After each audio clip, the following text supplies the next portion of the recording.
മനുഷ്യരുടെ അഭിമാനം സംരക്ഷിക്കപ്പെടണം. ശരീഅത്തിന്റെ ഏത് നിയമമെടുത്തു നോക്കിയാലും ഈ 5 അർപ്പിതമാണ് ശരീഅത്തിന്റെ നിയമങ്ങൾ.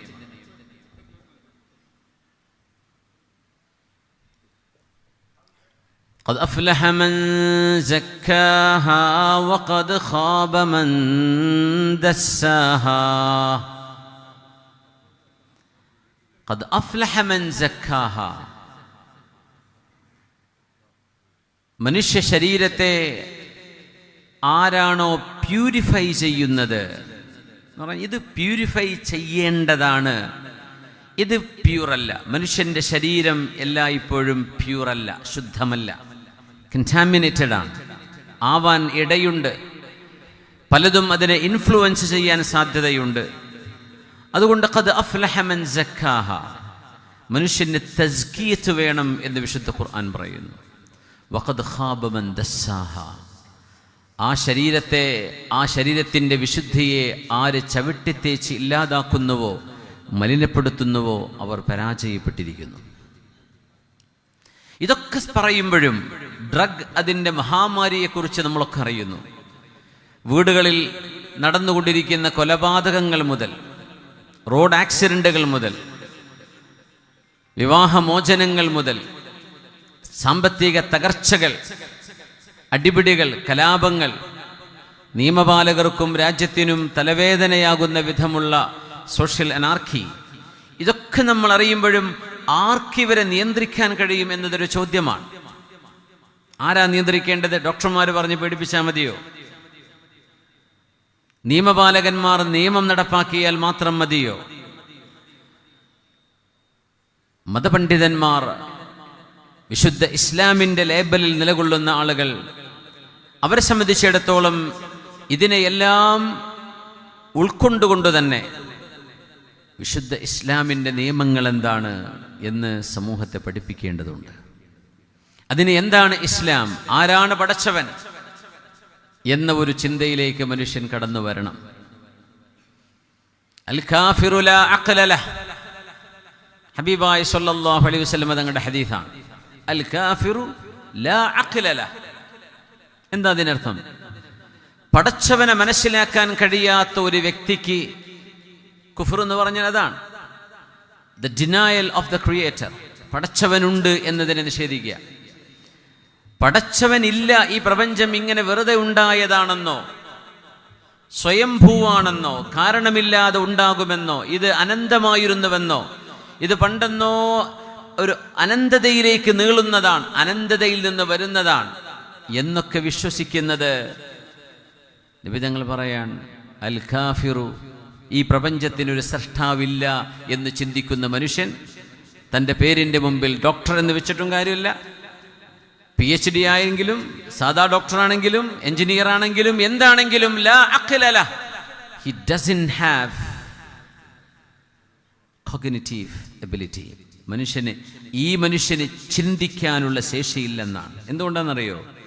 ഒരു വസ്തു ഉണ്ടാക്കിയ ഒരാളുണ്ട് എന്ന ആദ്യത്തെ വിവരം തന്നെ ഒരു മനുഷ്യനില്ലെങ്കിൽ അയാളോട് പിന്നെ നിങ്ങൾ എന്തു പറയാനാ?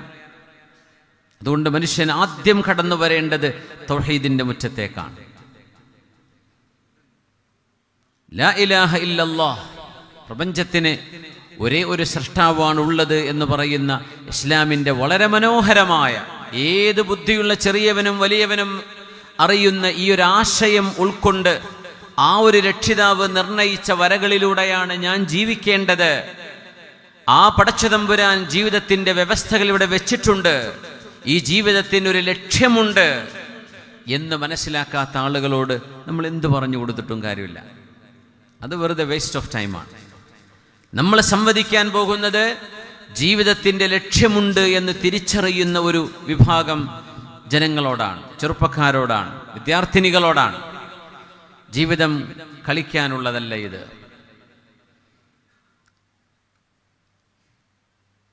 വമാ ഖലഖന അസ്സമാവാതി വൽ അർദ്, ആകാശലോകങ്ങളെ പടച്ചതമ്പുരാൻ പടച്ചത് ലാഇബീൻ, കളിക്കാൻ വേണ്ടി പടച്ചതല്ല.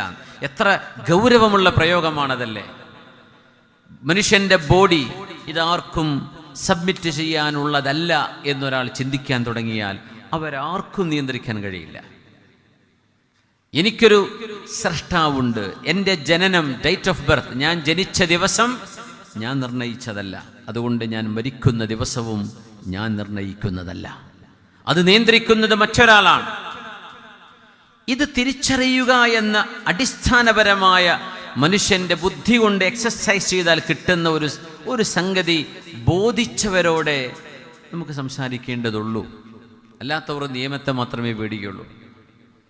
എന്തെങ്കിലും ഫിസിക്കൽ കോൺസിക്വൻസ് എന്തെങ്കിലും ഉണ്ടോ അതിനെ പേടിച്ചേക്കാം. പേഴ്സിക്യൂഷനെ പേടിച്ചിരിക്കാം. പ്രോസിക്യൂഷനെ പേടിക്കാം. ജയിലിനെ ഭയപ്പെടാം. പക്ഷേ വിശുദ്ധ ഖുർആൻ ഉണർത്തുന്നത് ഹൃദയങ്ങളോടാണ്. ഖുർആൻ മദ്യം നിരോധിച്ചുകൊണ്ടുള്ള, ലഹരി നിരോധിച്ചുകൊണ്ടുള്ള ഏറ്റവും അവസാനത്തെ പ്രഖ്യാപനം. കള്ള് നിരോധിച്ചിരിക്കുന്നു എന്ന് പറയുന്ന ആയത്തിന്റെ തുടക്കം നോക്കണം. സൂറത്തുൽ മാഇദയിലാണത്.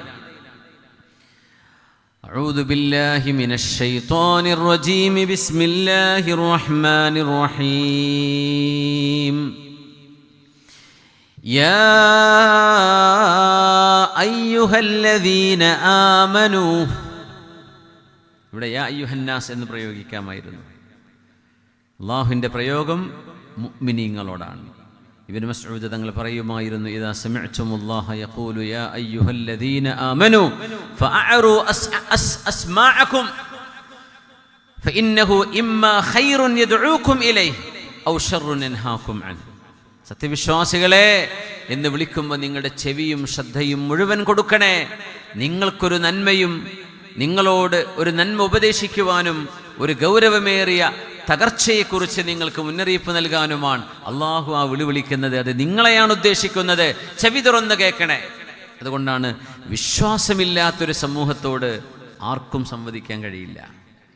യുക്തിവാദികൾ വന്നൊരു ചോദ്യം ചോദിക്കാൻ തുടങ്ങി, എന്ത് ചെയ്യും? അൽ കാഫിറു ലാ അഖ്ല ലഹ്. പ്രപഞ്ചത്തിന് സ്രഷ്ടാവുണ്ട് എന്നറിയാത്തൊരു മനുഷ്യൻ, അവന് ബുദ്ധിയില്ല എന്ന് പുണ്യനബി തങ്ങൾ പറഞ്ഞ വാക്കിന്റെ ഗൗരവം നമ്മൾ അറിയണം. പ്രപഞ്ചത്തിനൊരു സ്രഷ്ടാവുണ്ട് എന്ന ബദീഹിയായ ഇൽമ്, അതിന് കുറേ ഫിലോസഫിക്കൽ ഡിബേറ്റ് വേണമെന്ന് പറഞ്ഞാൽ അവൻ്റെ ബുദ്ധിയുടെ നിലവാരം എത്രയാണ്? അത്തരം ആളുകളോട് നിങ്ങൾ എന്ത് പറഞ്ഞിട്ട് എന്ത് ബോധ്യപ്പെടുത്താനാ? ആദ്യത്തെ അടിസ്ഥാനപരമായ ബോധ്യം, every creature should have A creator. അതിലൊരു ഡൗട്ടും വരാൻ പാടില്ല. അതുകൊണ്ട് ഖുർആൻ മദ്യനിരോധനം എന്ന് പറയുമ്പോൾ, ലഹരി നിരോധനം എന്ന് പറയുമ്പോൾ വിശ്വാസികളെ എന്ന് വിളിച്ചുകൊണ്ടാണ് ചോദിക്കുന്നത്. യാ അയ്യുഹല്ലദീന ആമനൂ ഇന്നമൽ ഖംറു വൽ അൻസാബ് ഇന്നമൽ ഖംറു വൽ മൈസിറു വൽ അൻസാബ് والأنصاب والأزلام رجس من عمل الشيطان فاجتنبوه لعلكم تفلحون إنما يريد الشيطان أن يوقع بينكم العداوة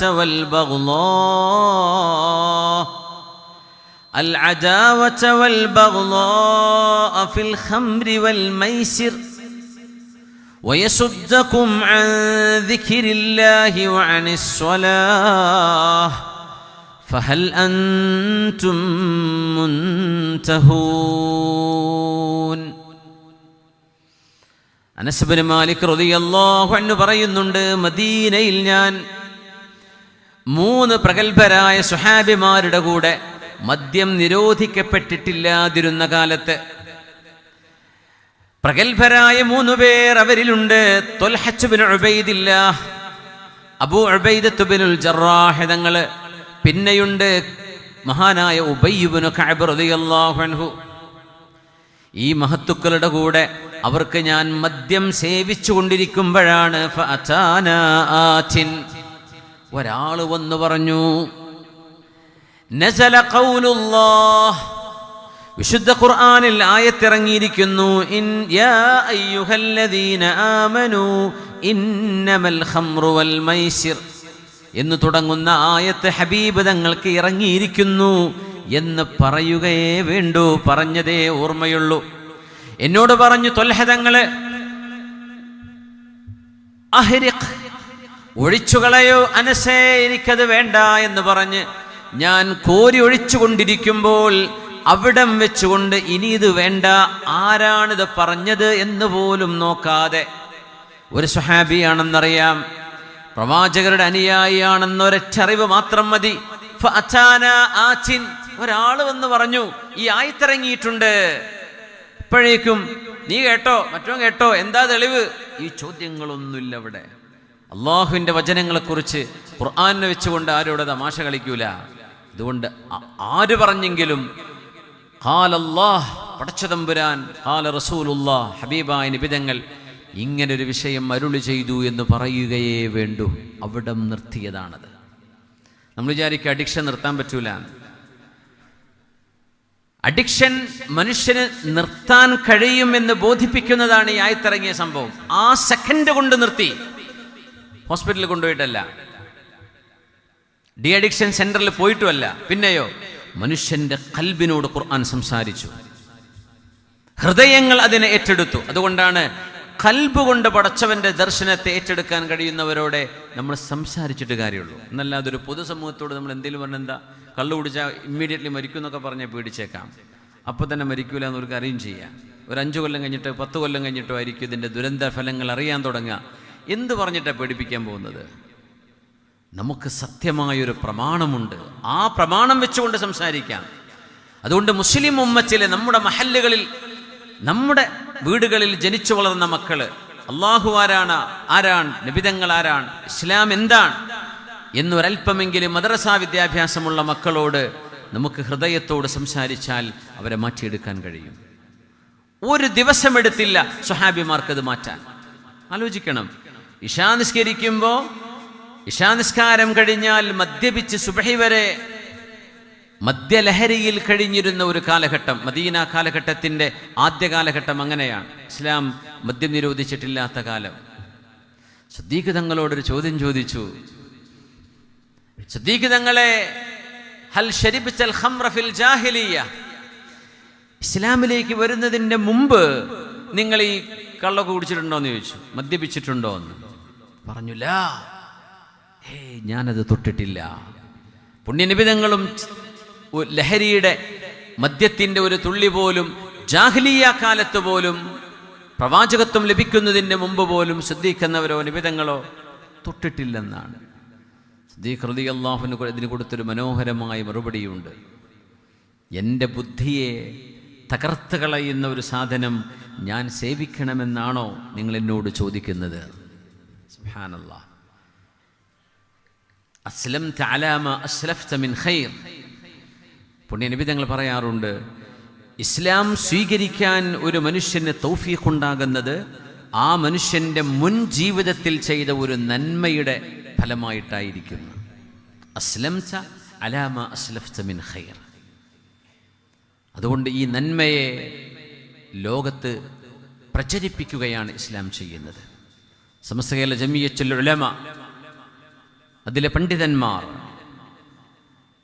SKSSFന്റെ പ്രവർത്തകർ, സുന്നി മഹല്ല് ഫെഡറേഷന്റെ പ്രവർത്തകർ, ജമിഅത്തുൽ മുഅല്ലിമീൻ, എല്ലാവരും ഒരുമിച്ച് നിന്ന് കഴിഞ്ഞാൽ ഇൻഷാ അല്ലാഹ് നന്മയ്ക്ക് വേണ്ടി കൊടി പിടിച്ചാൽ ആ കൊടിക്ക് താഴെ ഒരുമിച്ച് കൂടാൻ ആളുകളുണ്ട് എന്ന് വിളിച്ചറിയിക്കുന്നതാണ് സമസ്ത കേരള ജമിയത്തുൽ ഉലമയുടെ ഈ വരാനിരിക്കുന്ന 100ാം വാർഷികം എന്ന് നമ്മൾ മനസ്സിലാക്കണം. ആ ഒരു നന്മയ്ക്ക് വേണ്ടി നമ്മൾ ഒരുമിച്ച് കൂടുമ്പോൾ അതൊരു നന്മയെ ഉയർത്തിക്കാണിക്കലാണ്. അതിലൂടെ സമൂഹത്തിൽ പുനരുദ്ധാരണം വരണം. സമൂഹത്തിൻ്റെ ഉറങ്ങിക്കിടക്കുന്ന ആളുകൾക്ക് ഉണരാൻ അവസരമുണ്ടാകണം. അതൊരു സമ്മേളനത്തിൻ്റെ ദിവസത്തേക്ക് മാത്രമല്ല, ഇപ്പം തുടങ്ങണം നമ്മുടെ പരിശ്രമങ്ങൾ. നമ്മുടെ മഹല്ലുകൾ ജാഗരൂകമാകണം. ഈ ഒരു മഹാ ഒത്തുകൂടൽ കുറേ ആളുകളുടെ ഒരു ഒത്തുചേരൽ മാത്രമല്ല, ഒരു സംസ്കാരത്തിൻ്റെ ഉയർത്തിക്കാണിക്കലാണ്. അതാണ് 100ാം വാർഷികം വിളിച്ചോതുന്നത്. ഒരു സംസ്കാരത്തെയാണ് നമ്മൾ ഹൈലൈറ്റ് ചെയ്യുന്നത്. ഇവിടെ മ്യൂസിക്കും കാബറയും നൈറ്റ് ക്ലബ്ബുകളും റാപ്പ് മ്യൂസിക്കുകളും ഇതിനൊക്കെ കൊടിപിടിക്കാൻ ആളുകളുണ്ട്. ഗ്രൗണ്ടുകൾ, ഗാലറികൾ നിറഞ്ഞ് കവിയാൻ മാത്രം അവർക്കും ഓഡിയൻസ് ഉണ്ട്. അപ്പം നമ്മൾ വിചാരിക്കും നന്മക്ക് ഓഡിയൻസ് ഇല്ലേ എന്ന്. നന്മയ്ക്ക് വേണ്ടി കൊടിപിടിക്കാൻ ആരുണ്ട്? നിങ്ങൾ കൊടിപിടിച്ചു നോക്കൂ. അതിൻ്റെ കീഴിലും അണിനിരക്കാൻ ലക്ഷക്കണക്കിന് ആളുകൾ അതിൻ്റെ കൂടെയുമുണ്ട്. അള്ളാഹു നമ്മുടെ പരിശ്രമങ്ങളെ വിജയിപ്പിച്ചു തരട്ടെ. അള്ളാഹു നമ്മുടെ പരിശ്രമങ്ങളെ വിജയിപ്പിച്ചു തരട്ടെ. അള്ളാഹു നമുക്കതിന് ദീനിന് ഖിദ്മത്ത് ചെയ്തതിൻ്റെ പ്രതിഫലം അള്ളാഹു നൽകി അനുഗ്രഹിക്കട്ടെ. യാ അയ്യുഹല്ലദീന ആമനൂ,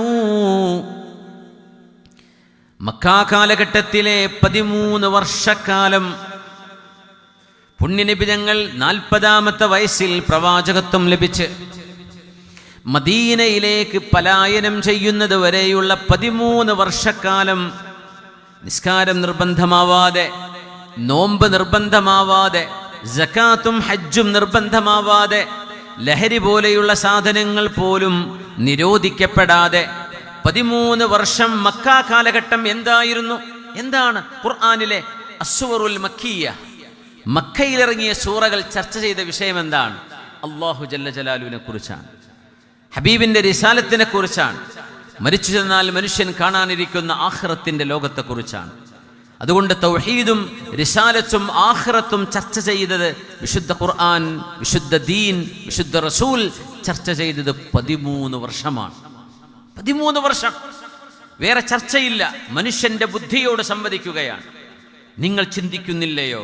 അഫലാ യൻദുറൂന ഇലൽ ഇബിലി കൈഫ ഖുലിഖത്. കർഷകന്മാരോട് ചോദിച്ചു, കർഷകരെ, നിങ്ങൾ എന്നും കൊണ്ടു നടക്കുന്ന നിങ്ങളുടെ ഈ ഒട്ടകം, അതിനെക്കുറിച്ചൊന്ന് ആലോചിച്ചു നോക്കൂ. നിങ്ങൾക്ക് അല്ലാഹുവിനെ കാണാൻ പറ്റുന്നില്ലേ? യാത്രക്കാരോട് ചോദിച്ചു, നിങ്ങൾ ആകാശവും ഭൂമിയുടെ മലനിരകളും കണ്ടുകൊണ്ട് ചെയ്യുന്ന യാത്രയാണ്. നിങ്ങളുടെ യാത്രയിൽ ചുറ്റും മലനിരകൾ, താഴെ ഭൂമി, മേലെ ആകാശം. അഫലാ യൻദുറൂന ഇലൽ ഇബ്ലി കൈഫ ഖുലിഖത്. നിങ്ങളോ ഒട്ടകപ്പുറത്ത്. വഇലൽ ജിബാലി കൈഫ നുസിബത് വഇലൽ അർളി കൈഫ സുതിഹത് വഇലസ് സമാഇ കൈഫ റുഫിഅത്. ആകാശം, ഭൂമി, പർവ്വതങ്ങൾ, താൻ യാത്ര ചെയ്യുന്ന താൻ ഇരിക്കുന്ന ഇടം, ഇതൊക്കെ നിങ്ങൾക്ക് അല്ലാഹുവിനെ മനസ്സിലാക്കി തരുന്നില്ലയോ? ആ ചർച്ചയാണ് 13 കൊല്ലം നീണ്ടു നിന്നത്. നമ്മളിങ്ങനെ അള്ളാഹുവിനെ സംബന്ധിച്ച് നമ്മുടെ മക്കൾക്ക് മദ്രസയിലാണെങ്കിലും നമ്മുടെ ക്ലാസ്സുകളിലാണെങ്കിലും അള്ളാഹുവിനെ സംബന്ധിച്ച് നമ്മൾ എത്രത്തോളം ഈമാൻ ഉണ്ടാകുന്ന വിധം നമുക്ക് ചിന്തിപ്പിക്കാൻ കഴിയുന്നുണ്ട് എന്ന് നമ്മൾ ആലോചിക്കണം. അത് തലയിൽ കയറിയില്ലെങ്കിൽ, എത്ര മക്കൾ പറയുന്നുണ്ട് മദ്രസയിൽ 10ാം ക്ലാസ്സിൽ റാങ്കിൽ പാസ്സായ മോനായിരുന്നു, പക്ഷേ വഴിതെറ്റിപ്പോയി, എന്ത് ചെയ്യാനാ? 5ാം ക്ലാസ്സിൽ പൊതുപരീക്ഷയിൽ റാങ്ക് ഹോൾഡർ ആ കുട്ടി, ആ മോള്, ആ മോന്, എന്ത് പറയാനാ, കോളേജിലെത്തിയപ്പോൾ പോയി. ഇവിടെ വിഷയം നടക്കുന്നത് ഹൃദയങ്ങളോട് ആ മക്കളെ ദീനിൻ്റെ ഈ വളരെ പരിശുദ്ധമായ ആശയങ്ങൾ ഖൽബിലേക്ക് കൊടുക്കാൻ എവിടെയോ നമുക്ക് ചില പാളിച്ചകൾ സംഭവിച്ചു എന്നാണ്. അതുകൊണ്ട് മദീനയിലെത്തിയപ്പോൾ പുണ്യനബി തങ്ങൾക്ക് കാര്യങ്ങൾ എളുപ്പമായി സ്വല്ലല്ലാഹു അലൈഹി വസല്ലം. മദീനയിലെ നിസ്കാരം നിർബന്ധമാകുന്നത് സ്വഹാബികൾക്ക്. മദീനയിലെത്തിയപ്പോൾ 13 കൊല്ലം കഴിഞ്ഞിട്ട് നോമ്പ് നിർബന്ധമാകുന്നത്, ഹജ്ജ് നിർബന്ധമാകുന്നത്, സകാത്ത് നിർബന്ധമാകുന്നത്, അനന്തരാവകാശ നിയമങ്ങൾ വരുന്നത്, മദ്യനിരോധനം നടക്കുന്നത്, പലിശയെ നിരോധിക്കുന്നത്, ഈമാൻ കാര്യങ്ങൾ മുഴുവൻ സെറ്റ് ചെയ്തു. ഇസ്ലാം കാര്യങ്ങൾ ഓരോന്നോരോന്നായി നടപ്പിലാക്കി കഴിഞ്ഞു. ഇനി പിന്നെ നിരോധനങ്ങളിലേക്ക് നീങ്ങുകയാണ്. അതുകൊണ്ട് സത്യവിശ്വാസികളെ, യാ അയ്യുഹല്ലദീന ആമനു, മനസ്സുകൊണ്ട് ചിന്തിച്ചുകൊണ്ടും ബോധിച്ചുകൊണ്ടും ഈ പ്രപഞ്ചത്തിനൊരു രക്ഷിതാവുണ്ടെന്ന് മനസ്സിലാക്കുകയും തന്നെ പടച്ചതും ലോകത്തെ പടച്ചതും ആ രക്ഷിതാവാണെന്ന് മനസ്സുകൊണ്ട് അംഗീകരിക്കുകയും അത് നാവുകൊണ്ട് അഷ്ഹദു ചൊല്ലി വിളംബരം ചെയ്യുകയും ചെയ്ത ആളുകളെ നിങ്ങളോടാണ് പറയുന്നത്, ഇന്നമൽ ഖംർ, തീർച്ചയായും ലഹരി. ഖുർആൻ അഭിസംബോധനം ചെയ്യുന്നത് ആരോടാ? യാ അയ്യുഹല്ലദീന ആമനൂ ഇന്നമൽ ഖംറു വൽ മൈസിർ. ഗാംബ്ലിംഗ്, ചൂതാട്ടം, പൈസ കൊണ്ട് എറിഞ്ഞു കളിക്കുന്നത്. സമ്പത്ത് മനുഷ്യന്റെ നിലനിൽപ്പിന്റെ ആധാരമാണ്. അത് കളിച്ചു തീർക്കാനുള്ളതല്ല. അത് മനുഷ്യന്റെ അത്യാവശ്യങ്ങൾക്കും ആവശ്യങ്ങൾക്കും എടുക്കാനുള്ളതാ. ചൂതാട്ടവും ലഹരിയും, ഖംർ എന്ന് പറഞ്ഞ മദ്യം എന്ന് മാത്രമല്ല.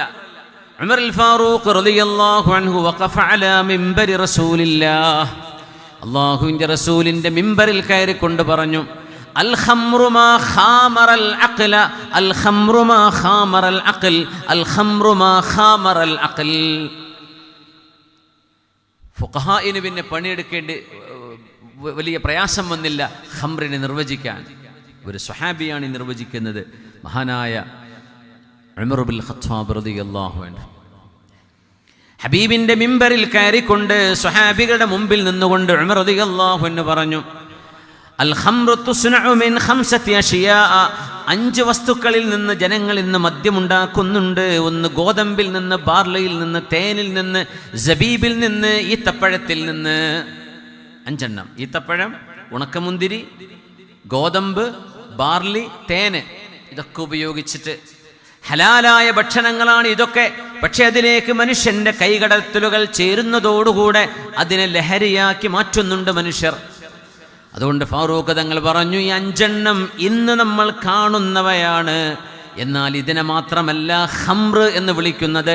അൽ ഖംറു, ഖംർ എന്ന് പറഞ്ഞാൽ മാ ഖാമറൽ അഖ്ൽ, all that can conceal the cognitive skills of humans.